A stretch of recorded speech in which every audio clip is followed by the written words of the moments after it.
Right, that was, of course, the news. Before that, we had Guns N' Roses, Sweet Child of Mine, and we're moving on now. We've got Laure Jackson joining me as ever. I'm getting the right number. This is our 100th, and is it 102nd, 102nd interview, which is good. That'll do. It's great to 102. be here. I don't know, is it 100th and second? Is it 102nd, 100? I don't know.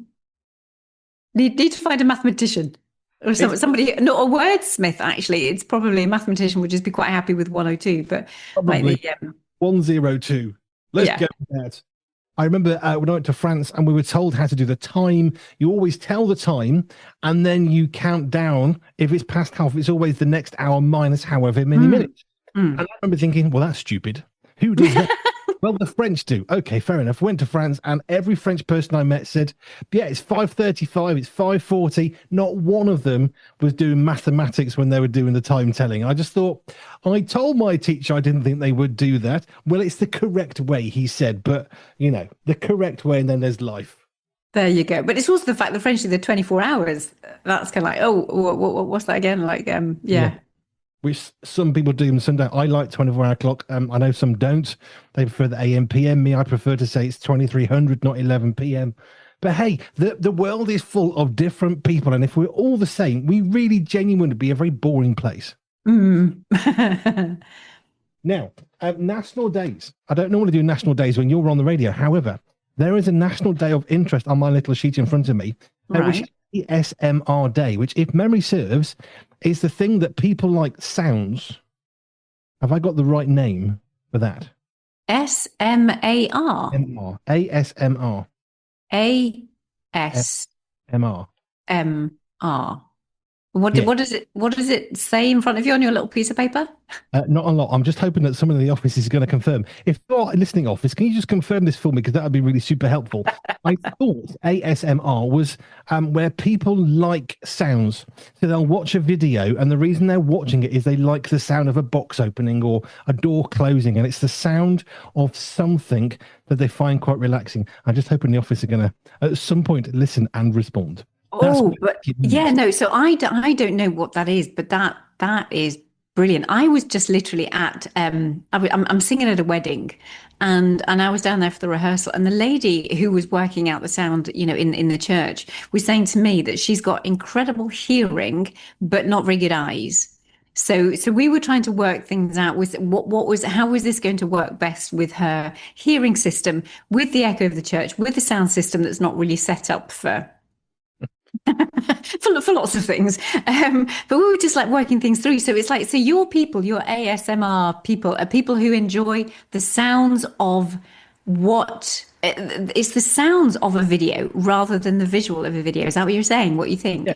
So we did a video where I opened up the latest edition of the Pure Media magazine. So it comes in a box. So we ripped open the cardboard as like a sort of serrated thing. So you rip open that, you slice open the paper, and you hold it. You open the magazine, and we had the camera so you could hear the pages flicking, and all of that noise. I believe someone's typing in the office. I'm hoping they're going to confirm this. Is people who enjoy. Oh, hang on. Stephen says ASMR, I believe, is a sensation set off by sounds, which is almost like euphoria. I get it from time to time with the sound of a page flicking. So it's triggering an emotional response from an auditory stimulation, usually on a video. Yes. There's one for you to consider for us from a sensory perspective. Yeah, and that is definitely the job that you need to be in. You need to be in some form of what do you call it when sound effects, basically. You need to be a sound effects person if those kind of things bring you joy. So a lot of my time at the minute, what I'm doing is I'm talking to a lot of people, finding where are they going to thrive in the workplace. So we're coming out of being, a toddler, coming out of primary school, coming out of secondary school, coming out of those teenage years and into the workplace. What is going to be your best fit?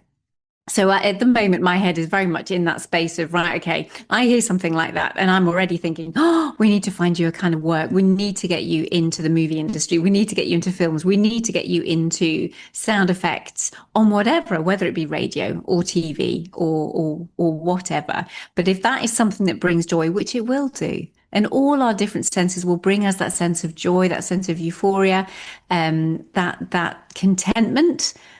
We're all going to be at different levels with it, but that's something that's really, if you know that is you, then that's an area to go into, because it's an area of strength and it's also an area of pleasure, and we need to be finding those things that do us well, and therefore we can serve other people better because we're in jobs that we really love doing.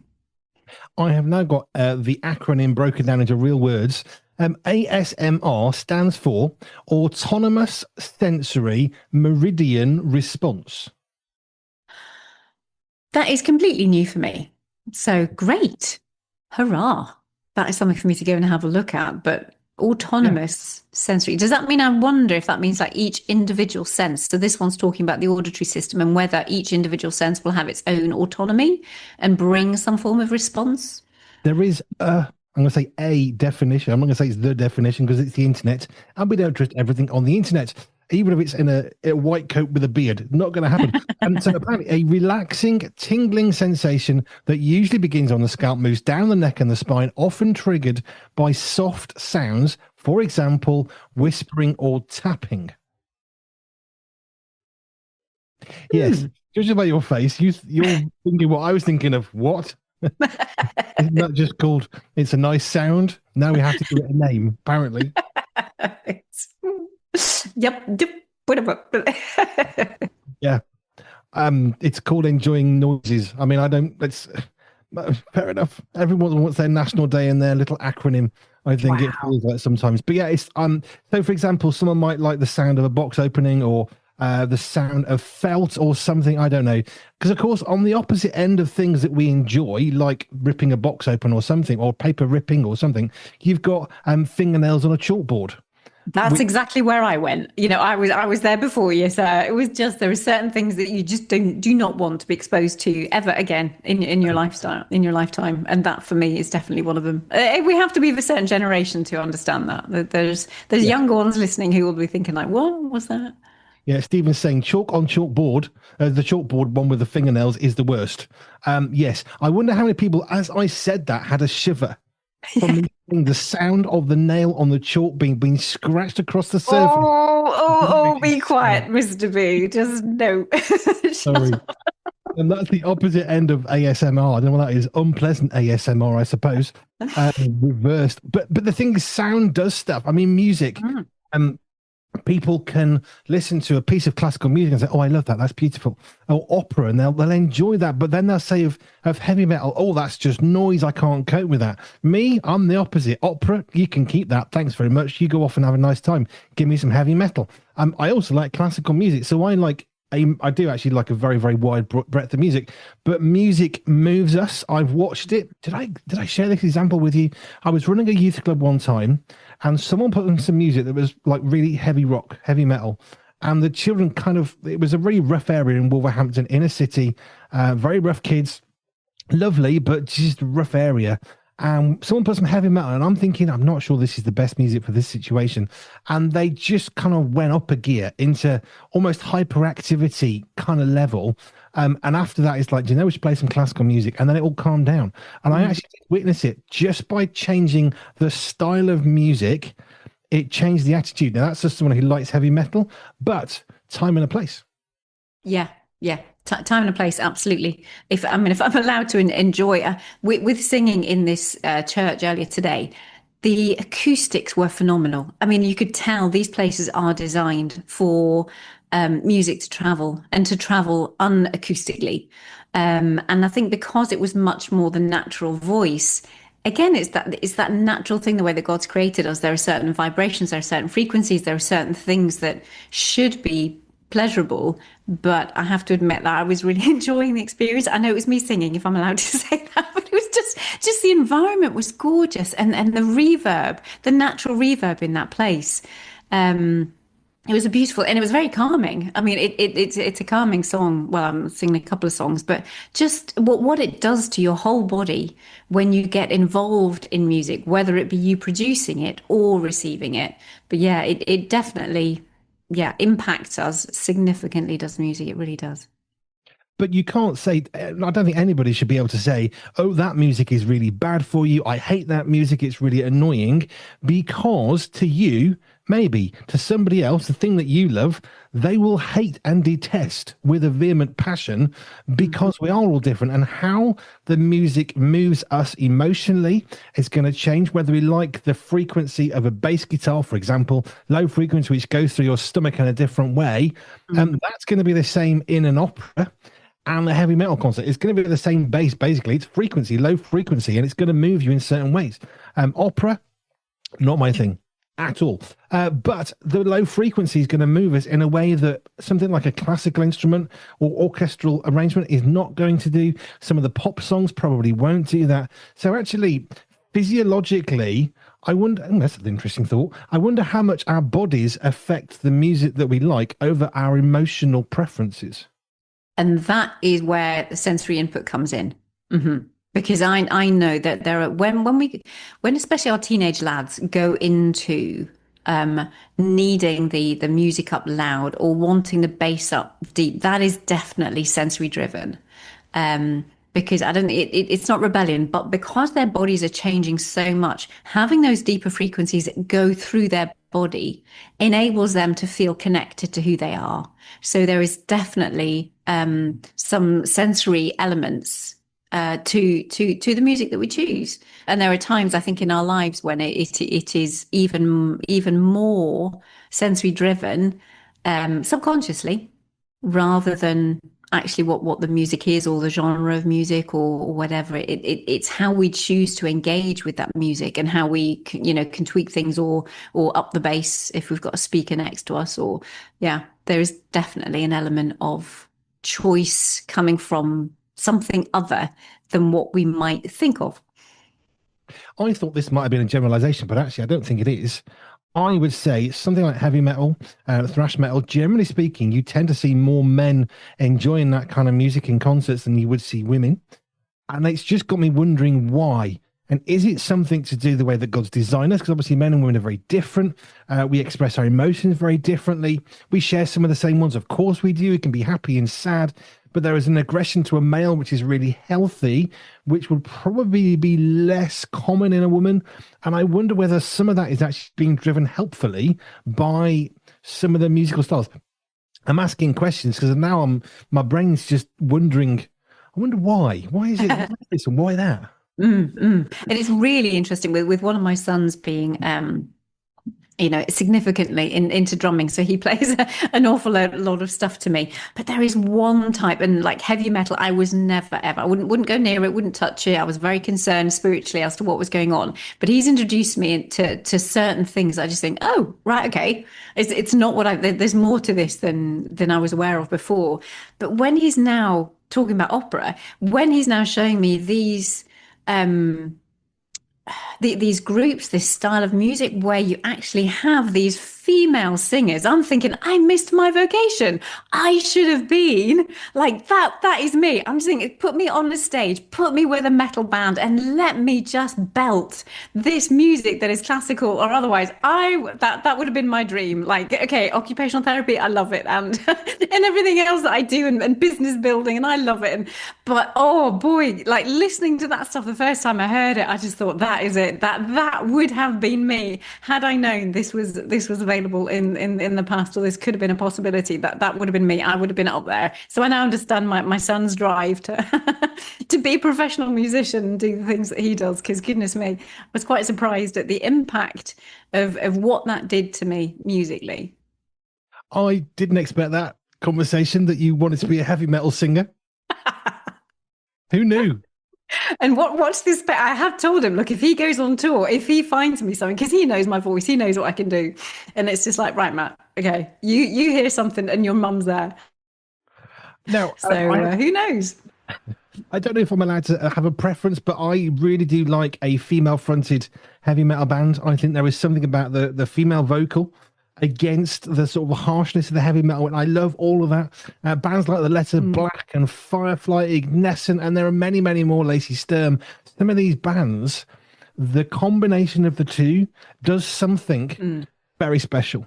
Now, I like lots of other bands, War of Ages and Disciple and male-fronted bands, but I do especially like a female-fronted heavy metal band. There is something I think especially powerful about that.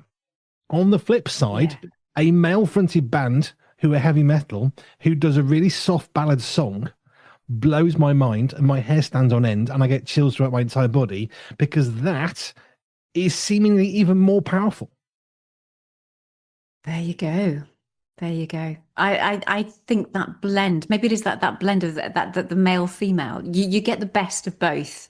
And I think with that, if you've got the sensitivity, the femininity of the male coming out with that lightness, if I can use that word, and then just the femininity of it actually being a female and bringing what a female brings into that experience, because heavy metal I think is essentially much more masculine. I'm probably using the wrong kind of words, but that's what it feels like to me.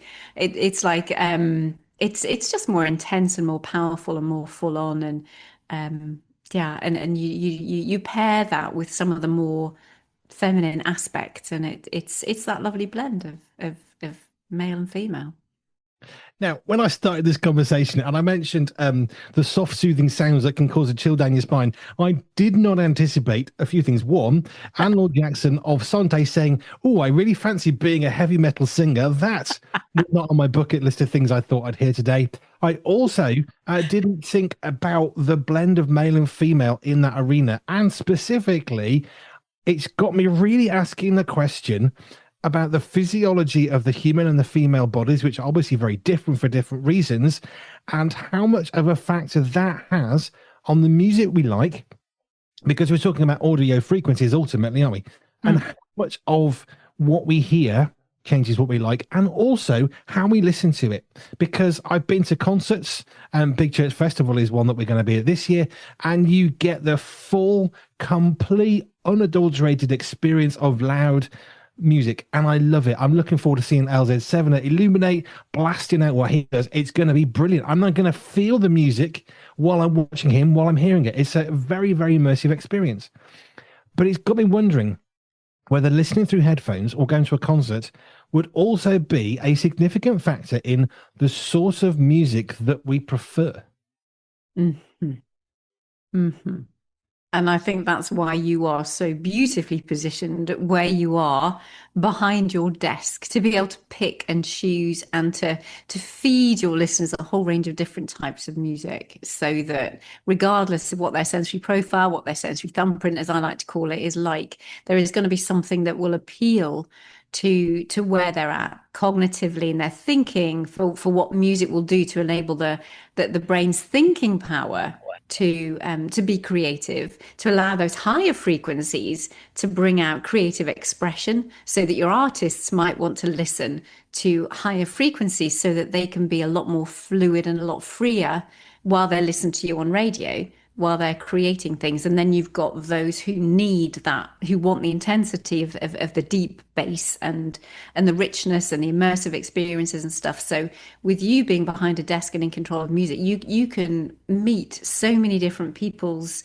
sensory needs, as well as, you know, what they like the words of, what they like the frequencies of, and the lightness, and obviously the pace, because the pace of music and the timing and the rhythm of it all also affects us physically and what it does to our bodies. Now, something like rave music, which obviously was very big for different reasons, and there was a very clear link to drug taking back in the day, but there was something specific about the music at a certain tempo that then stimulates dance. Now, that's got nothing to do with any of the other stuff that was around that environment, but the music tempo, how fast the tune was, how fast that repetitive drum was, that was really important, because it kind of stirred your heart to want to dance. So I know there was other stuff going on and some of that wasn't good, but actually the music itself, it was fascinating to look at. I studied music at school. I failed, but I studied it, eh? But there was something about rave music that was fascinating, because it's the rhythm and the tempo, and there's some similarity to some of the, I think it was an Amazon jungle village where they had a similar sort of rhythm of music, different music, of course, but the drum pattern was basically the same. And they watched the pattern alone creating in people this innate desire to want to move faster just because of a specific rhythm, which was then replicated in rave music, which is why people want to dance so much. There you go. There's so much to music on so many levels that's really, really powerful, really important. And I know, like when my parents had a had a guest house, and when it came to the sitting, that the tempo of the music was important for them as to how quick how quick they needed the first sitting and then the second sitting. So it's kind of like having faster music just to enable people to eat quicker, and then they could move on to the next, sitting. And I'm sure there's so much, music psychology would be fascinating as to what music from that side of it, from a psychological perspective, not a sensory perspective, but what it does and how it changes behavior. Now, I went to a classical music concert once. It was amazing. There was a very much full orchestra, all string instruments. And the very last song, the very last little chorus part of this particular song, the pipe organ in this enormous building suddenly kicked in. And I remember crying and not understanding why I felt so emotional at the end of this concert, which was very, very good. I was only young. But once the pipe organ kicked in, with some low frequency noises, something triggered in me tears. My hair went on end. I had chills down my spine. I was so unbelievably moved in a way I'd never encountered before or since, by the way, from that one concert. And that right there, that's the power of being of being immersed in music and the effect it can do. And if it can do good, well, it can do bad. Mm. Yeah. And it's really interesting in the when I did some research for the Sensory Healthy Church program that I was then able to put into just to facilitate and give to churches and say, look, you need to pay attention to the sensory needs of your people if you want them to actually come to church. But it was interesting, the research that was done actually, that the pipe organ, just as much as a band, was, as you say, negative. There are some really positives for some people, but really negative too, in the power of a pipe organ, just as much as in the intensity of the sound systems and the bands that are too loud, for want of a better word. And it was just as much negative, regardless of instrument. And it wasn't just it wasn't just a modern day thing. As in the modern acoustics and our sound systems, it was just as much an issue for some having the pipe organs as a negative. Obviously, for some, it is hugely positive. And that's where it's trying to find just getting your sensory fit with who you are and how you are and what your sensory needs actually are. Now, I was in my local supermarket recently, and I discovered, and I know I'm not going to go into a conversation we've had many times, but on the doors you walked in, it said very clearly, we've got quiet times for our customers on such and such a days at this time. When you come in this time, there'll be no tannoy. We've turned off or turned down the bleeps on the machines. And I remember saying to one of my sons at the time, right, let's log that, because I really get annoyed by the beeps. Don't know why, it just really irritates me. One supermarket really close, incredibly loud, deafening. There was a supermarket we used to live near that I actually got a headache from. I said, please, can you turn this down? It's literally giving me a headache. Oh, well, we've got to leave it loud for the old people. That's great. I don't want to have my deafness advanced, thanks very much. And then there's another supermarket, which is a lovely, gentle little tonal sort of beep. It's barely a beep, but it's enough to know you've done something. And it did make me think about some of the noises that we allow, I suppose, or that we feel we have no choice. And I will challenge supermarkets quite frequently, if it's really loud, saying, you need to turn that down. That's quite an aggressive noise. It's making me feel, because the beep's traveling through me, it's making me feel quite agitated. And it does, because the kind of a beep, it's for no small reason that people like Microsoft and Google and other big players in the software industry spend an absolute fortune on their little 3-note jingles that they use, because they want it to make an impact. They don't want it to irritate you. They don't want to upset you. They want to make you comfortable. And there is a whole industry in 3-note music. It's true. I remember this in music school. I failed, but I studied it. But there are 3-note tunes, and they're really powerful. And there are some really clear ones, or 3 or 4 or 5 notes, but very short pieces of music. But they're created not to annoy you, not to irritate, not you to wind you up, but just to entice you in. Windows was one of those classic ones. Microsoft Windows, there's a noise. I always turn it off, but you can have a noise when you turn your computer on, if you are so inclined. Mine gets silenced, or I turn the speakers off. I don't want to be shouted at that the computer's switching on, but these noises stimulate stuff within us. Yeah, and I think it's really powerful when the voice of being able to say something, because we've had supermarkets for years. How long has it taken for us to have quiet hours? And that's a long time when you consider, people have always had sensory needs, but it's because of the voice of people actually saying, can you turn that down? Enough people have spoken in order for people to listen. And that's now why we have quiet hours. But I would say if you are struggling with something, anybody who's listening, if you are struggling with something, continue to have those respectful conversations, because it's only through talking, it's only through raising awareness, it's only showing people who have typical nervous systems and typical sensory processing that this stuff actually makes a difference. This stuff does hurt. This stuff does impact how well you feel. And in a few tweaks, especially if you can give them a suggestion rather than just a complaint, then that's only going to make society better for everybody. Because there are loads of people that be going into quiet hours in the supermarket. They won't be missing the noise or the tannoys or everything else, and the lights are a bit quieter. And most people will probably think, oh, it's nice at the end of a hard day. They can actually come in and it's just a bit easier on their sensory systems because it's been full on for them for the rest of the day. So it's most of these things suit more of us than I think people realise. I wonder whether they should do a different experiment. We're going to have a loud hour. They're going to turn everything on up to max, and let's see how many people walk out the supermarket. That would probably be quite a loud experiment, wouldn't it? I would love to see that. I really would love to see that. Oh, somebody listening, please take this on, but you have to video it, and you have to tag Sante or Laure Jackson and Andy B, so that we can actually see that. Oh, that would be fascinating. But this is the thing about sounds, noise, music, talking. It's communication one way or another, and it impacts in a myriad of ways. Me, opera, no thanks.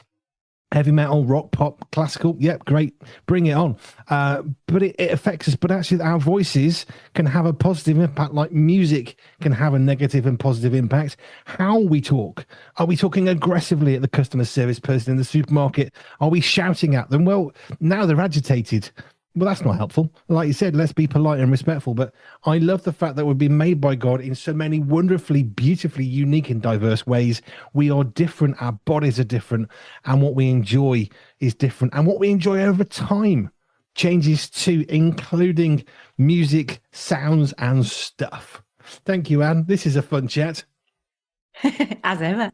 Thank you. Heavy metal music. Laure Jackson wants to be a heavy metal singer. If anybody wants to have her voice, you can get in touch. I do know some heavy metal bands I can put you in touch with. That would be a fun challenge. That's one I'd come to. Anyway, Laure Jackson, thank you. If you want to connect with Anne, if you've got any questions for her on anything we've said today or anything else sensory healthy related, you can send those, or you can contact her. She offers help around the globe. Just go to pure247radio.org, pure247radio.org /ALJ. And you'll be glad to know, Anne, I've put some music in after our conversation. So a new band for Kingdom's Cause, Lisa Hartley, this brilliant music. We've interviewed her and her drummer, Dan. So it's hard rock. Okay, so we've got hard rock coming from For Kingdom's Cause. And then we go in the opposite way, which I love doing. One of the tracks from Mamma Mia, Dancing Queen, originally from ABBA. So that's the nice difference that we have here on Pure 24/7 Radio. And Laure Jackson of Sante on Jersey, thank you kindly. Thank you, sir. Here at Pure 247 Radio, we've had the privilege of speaking to some amazing people with some amazing stories. I was about 5k off the coast paddling, and I was watching this storm on the land, and it literally hit a mountain. Rather than just going over the top of it, just turned and just came straight at me. You can't stay on the board in that instance, so I literally am jumping off the back of the board. I've got everything tethered down on the board, and I'm just holding on to the back of the board. As I walked in, there was a fight going on the floor. There was a police sergeant sailing over the desk to help with restraining somebody. And the doors were clanging shut, all the big metal gates, and there were alarms going off and radios. And I felt this most enormous peace come over me, because I realised that this is where God wanted me to spend my career behind bars. It was like a baptism of fire, and it was like the most socially deprived council wards in Britain. And then we were going into schools, and then kids were coming to the gigs, but then knocking on my door at night, and I was out there playing football till 11:30 p.m. at night, 12 o'clock, feeding kids, running youth clubs. If you've missed an inspiring conversation and want to catch up, or you'd like to revisit a brilliant interview, you can. Our interviews are available on YouTube and podcast, so you can always catch up anytime you like. Search for Pure 247 Radio wherever you get your podcasts, or find our YouTube channel at Pure 247 Radio, or head over to www.pure247radio.org/catch up.